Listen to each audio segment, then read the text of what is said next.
নমস্কার। পাবলিককে ধন্যবাদ জানাই। যারা যারা ভোট দিয়েছ তাদেরকে বলতে চাইছি, আপনাদের প্রাপ্য অধিকার আপনারা ব্লকে পঞ্চায়েতে যেয়ে আপনারা আপনাদের প্রাপ্য অধিকার চাইবেন। যে তোমাকে পার্টিটা কিসের জন্য আনলাম? আমাদের ন্যায্য জিনিস পাওয়ার জন্যে। যে তৃণমূল পার্টিটা দুর্নীতি করেছিল বলেই তার জন্য আমরা পাল্টালাম। সিপিএমের পার্টিটাই অতটা উন্নতি থাকে নাই, তার জন্য এখানে চা পাওয়া আমাদের বেশ একটা থাকে নাই। যা দিচ্ছিল জব কার্ডের মাটি ফেলায় 200, 100, 150 যা দিচ্ছিল। আর আমরা বলছি না যে দুর্নীতি করে না তৃণমূল পার্টিটা দুর্নীতি করেছে, আমরা স্বীকার করছি। কিন্তু আমরা বিপ্লবী করছি না, যে আমরা বিপ্লবী করছি যে আমরা যে পার্টিটাকে খারাপ বলছি না।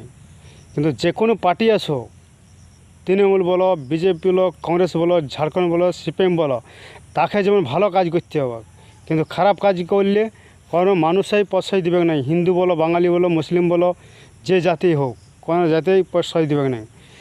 এখন মানুষ সবাই বুঝতে শিখেছে, কেউ বোকা না এই যুগে। যে শিক্ষিত সেও বুঝে, যে মুখ্য সেও বুঝে, যে এখন বাঙালি গরু চড়ায়, ছাগল চড়ায় সেও বুঝে। এখন মানুষকে বুঝাইতে হবে না। তাহলে মাথায় আগে মানুষের টুপি পরাই খাইছে, কিন্তু এখনকার মানুষের মাথায় টুপি পরাতে পারবে না। তাহলে সরকারকে বলছি, যদি আমার কথার মধ্যে যদি কোনো ভুল ত্রুটি হয়ে থাকে, যদি আমার বক্তব্যের মধ্যে যে কোনো খারাপ ভাষা থাকে, তাহলে আমাকে ক্ষমা করে দেবেন। আমি বারবার চাইছি যে পার্টি জিসে ভালো দিই, 40 থাকুক, 50 বছর, 60 বছর থাকুক। যেমন সিপিএমের পার্টিটা 34 বছর ছিল, তৃণমূল পার্টিটা 15 বছর হইল। সেই রকম পার্টি জিসে ভালো থাকে, কর্মচারীরা ভালো কাজ করুক। যে এখনও মানুষরা অন্নপূর্ণ ভাণ্ডার ঠিকমতো পায় না, তাদের মনে কত রাগ হচ্ছে। যারা এখনও ঠিকমতো ঘর পায় না, তাদের মনে কত ক্ষোভ হচ্ছে। যারা ধরো এই পঞ্চায়েত যে কোনো পার্টি এলেই বলছে কাগজ করাতে হবে, যে কোনো পার্টি এলেই, সিপিএম বলো, কংগ্রেস বলো, তৃণমূল বলো, সিপিএম বলো, তাহলে কাগজ কত গরিব মানুষ কত করাবে, কত অনলাইন যাবে, কত পঞ্চায়েত যাবে, কত ব্লক যাবে। যাই মানুষ তো হেরামেশে আলা হয়েছে। মানুষের 400, 500, 600 টাকা করে খরচা হচ্ছে। এ কাগজ করানো, এ ব্লক যাওয়া, এ পঞ্চায়েত যাওয়া, অমুক যাওয়া, ফানা যাওয়া, ঢাক যাওয়া, এগুলো তো খরচা করছে। যখনই পার্টি আসছে কাগজ পাল্টাতে হচ্ছে, ধরো কাগজ করতেই হচ্ছে।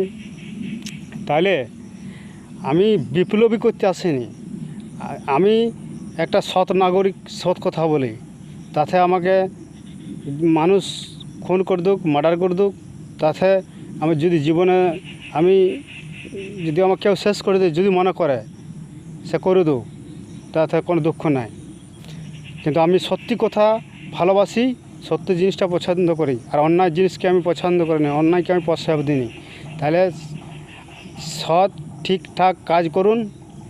তাই যে স্কুলগুলো একটা বলতে ভুলে যাচ্ছিলাম, স্কুলগুলো দেখবে দিদিমণিরা বহু গাফিলতি আছে। ICDC যে বলছে পড়াচ্ছেন, ওরা ভালো দেখাশোনা করছেন, কিছু করেন। ওরা কাজ করলা শুধু ভাত রাঁধছে, নিজেরা খাচ্ছে, ডাবু করে পালাই যাচ্ছে, বালতি করে পালিয়ে যাচ্ছে, 4টা 5টা ডিম খাচ্ছে, নিজেরা খাচ্ছে।